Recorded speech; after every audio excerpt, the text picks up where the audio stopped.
Welcome into the PFF NFL Daily. No Steve again. The man's on vacation in Boston. We're going to give him some time off with the family. So joined again by Trevor Sikkema, who was on the main podcast yesterday now, Wednesday.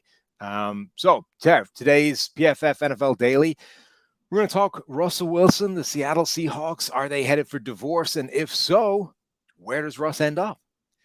Yeah, I mean, that's well, actually, first of all, I just want to say now, because you had me on both the main podcast and the daily, I'm convinced that you just don't know anyone else. So at It's first I possible. was flattered. Now I'm just thinking it might have been desperation. But yeah, I mean, Russell Wilson, the situation is very unique, right? Because for first, whatever it was, 8 years of his career, guy never never didn't win double-digit games. He was always winning double-digit games. The Seahawks were always in the playoffs. They were always a force. Obviously, they have their Super Bowl. They've been an NFC contender for the better part of the 2010s. But then all of a sudden, it's like, okay, well, once one wheel started to fall off, it feels like all four wheels are starting to fall off. And yeah, Russell Wilson's a Seattle Seahawk right now, but shoot, I mean, there were trade demands this offseason. We've now got rumors floating around of, hey, if Russell Wilson gets dealt, here's who he could lift his no trade clause for. So, man, it just seems like this is not going away. It just doesn't feel like there's a lot of certainty in Russ being in Seattle next year. Yeah, like if you thought there was anything to it last offseason, it didn't get better, right? Like if anything, there's no way that anything from last year is improved this time around. Like if he was upset last offseason, and it does seem like he was, that it's worse. The offensive line is as bad as ever, if not getting worse. This is a great year to be able to fix things, right? You finally had a year that was sort of bad enough that you get the great pick, only you don't have the great pick because you dealt it away for Jamal Adams. So like there's no pathway to then fixing this thing. It's a disaster right now. And the only thing keeping it afloat is Russell Wilson. So if he's looking at this and saying, like, what am I doing here trying to carry this entire roster by myself with no help anywhere outside of, Tyler Lockett and DK Metcalf and Bobby Wagner? Like, it's just not enough. So it feels like Russell Wilson is one of these guys that doesn't want to be there anymore, is kind of upset with the way things are going, but is too nice to create a stink over it. So last year it was like, let's go on Dan Patrick and voice some mild displeasure. And that might, propel everything in the right direction. That's where I'm going first. If I ever have a grievance with PFF, I'm just going straight to Dan Patrick. So yeah, but you would go there and drop flames and say, look, this is a train wreck. I'm fed up. I'm sick of all this. Russell Wilson's like, I mean, it's a little bit of my fault, but I'm kind of getting a little bit sick of getting buried 400 times a year, Right. And they were like, okay, well, I'll tell you what, how about we'll trade for Gabe Jackson? Will that make things better? And Russ like, okay, well, let's see how that goes. And it didn't go well. It's basically the complete opposite of the Aaron Rodgers situation, right? Yeah. Because those were the two giant dominoes during the offseason where it's like, whoa, all of a sudden these, extremely good quarterbacks, these franchise quarterbacks, these Super Bowl caliber quarterbacks now want out of where they want. And Rodgers, it was kind of the same exact thing with Wilson. Both of them complained about not having a voice in the room when it came to roster decisions and kind of being left out to dry in a lot of situations. And as the face of the franchise, if you will, both of them wanted more input. And I think Russell got a little bit of input, but the results have not been good. And on the other side of the coin for Rodgers, they've been fantastic. They're the number one team in the NFC. They have home field advantage right now. They're getting the bye in the playoffs. Rodgers is going to win MVP, right? Everything is going really well in Green Bay, whereas, like you just mentioned, it's the complete opposite in Seattle. So where success, we talk about winning, curing everything, right? Where success really would have maybe helped Russell's situation and got him to stick around a couple more years. That's not the case like it is for Rodgers. Now we're kind of convincing ourselves oh, things are going well in Green Bay again. Does that mean that Rodgers isn't going to be moved? And who knows with Rodgers with anything at this point, but you really can't make that argument with Russell Wilson in Seattle. And now that's why we have the rumors of him wanting to go to a handful of other teams. And even outside of sort of wins and losses success, right? Russell Wilson injures his finger. He's dealing with mallet finger, misses some games. And then even when he comes back, he's clearly not the same guy. So you could you could explain away a bad record this year and say, but if their moves had been more successful, if Gabe Jackson had become the player that he was the first couple of years of his career, and all of a sudden you're saying, yeah, we made a material impact on the offensive line, and maybe one or two of the young guys that they've drafted had taken big steps forward. And again, you were looking at this and saying, well, at least now the offensive line is moving in the right direction. And maybe Russ gets a little bit less upset about how that whole situation is. But the moves that they've made haven't worked, right? So you're in the same situation where if there's something that was annoying Russell Wilson a year ago, it's only annoying him more now because you haven't demonstrated the ability to fix it, even if you're trying to. So, let's pause for a second and hit this DraftKings read, and then we'll talk about where he might wind up if they end up dealing it. The NFL season is winding down, and the playoffs will be here before you know it. And at DraftKings Sportsbook, official sports betting partner of the NFL, the offers are getting even more amazing. New customers can bet just $5 on any NFL team to win their game. And if they do, you win $200 in free bets. Don't miss out on this action. If Sportsbook isn't available in your state yet, you can still be part of NFL action. Everyone can play for huge cash prizes with DraftKings daily fantasy football contests.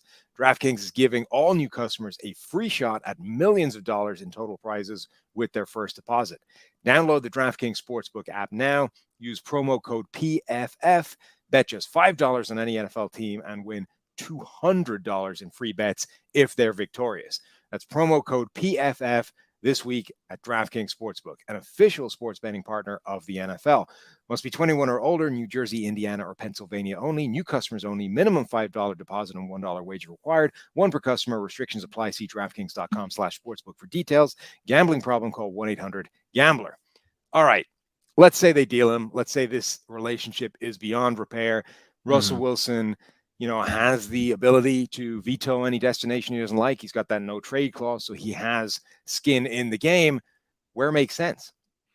Well, the three teams that have come up recently via league sources and rumors and everything like that are the Denver Broncos, the New Orleans Saints, and the New York Giants. Now, two of those teams I understand. The Giants one I don't really, unless Russell really wants to live in New York. I mean, maybe he's lived in Seattle too long. He's been on the West Coast. Right. Like maybe Russ and Sierra and their family they want to be New York people. And if you want to be New York people, it's really hard to find an alternative. Like there's no like substitute to New York. So if you want to live in New York, okay, you want to live in New York. They're obviously not going to go to the Jets because they have Zach Wilson. I think the situation's not really great with the Jets. But of the two teams that I think are actual contenders, Denver Broncos, New Orleans Saints, both of those spots I think make a lot of sense. You and I talked about this on the main podcast that we were doing, where we recap the Monday Night Football game and we go, okay, that defense is incredible. The talent is there. They're playing at a very high level. You just give them a competent quarterback and hopefully they can add a little bit of talent along the receiver room as well. Getting Michael Thomas back would definitely help in that area. But like, if you plug Russell Wilson into this theoretical offense that we have in New Orleans, even right now, they're a playoff team.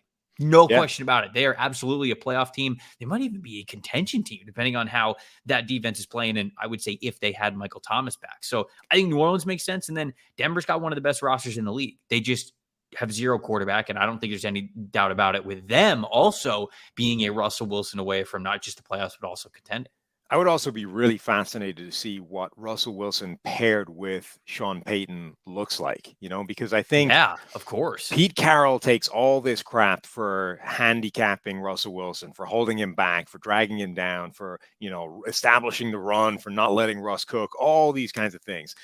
And I think there's an element there that people sort of skate over that is, Russell Wilson does not play the game the same way most elite quarterbacks play the game. And there's probably an element of him being the architect of some of his own problems. And you can, point immediately to that idea of the Dan Patrick thing of, oh, Russ is tired of getting hit. And so, well, how many of those hits is he responsible for?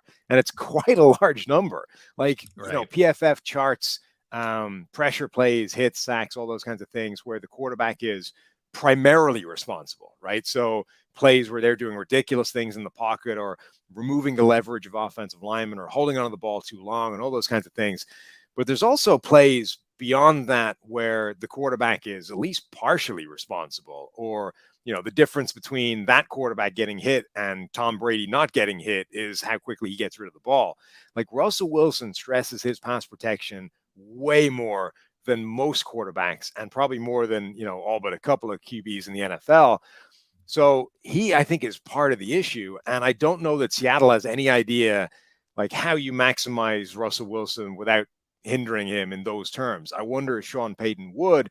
And then I'm with you, like that Denver team, whether it's Russell Wilson, whether it's Aaron Rodgers, whoever the quarterback is, they genuinely are like a quarterback away from immediately being one of the biggest contenders in the NFL.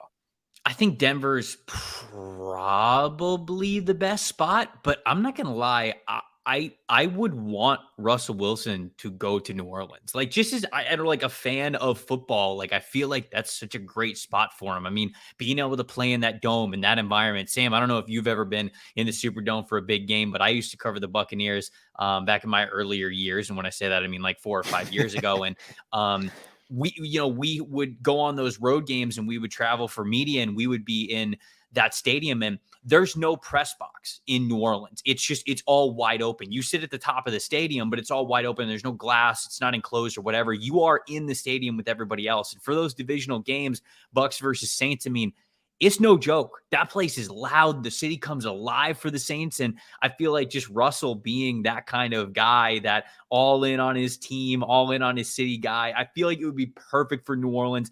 They've got a good offensive line. They've got a lot of talent around their offensive line. And like I said, if they just upgrade receiver a little bit, this is all of a sudden, once again, a contending team like they were with Drew Brees during those 3 or 4 years not too long ago. So Denver probably makes more sense. I think they're more ready. Like you said, just to plop a quarterback in there and it's ready. But selfishly, I kind of want to see him in New Orleans. Yeah, I definitely like to see that as well. I also, as much as we kind of dismiss the Giants as the one team that doesn't make a ton of sense, I don't think they're as far away as they look right now. Like, I think they have receivers that could work if they can all stay healthy. They have a defense that was good just a year ago. The offensive line is bad right now, but Andrew Thomas looks like he's good at left tackle. I think that could be turned around really quickly, particularly if you get a sure thing like Russell Wilson, a quarterback. It seems crazy, but I think that's one that if they have their heart set on the big city, could be turned around quite quickly.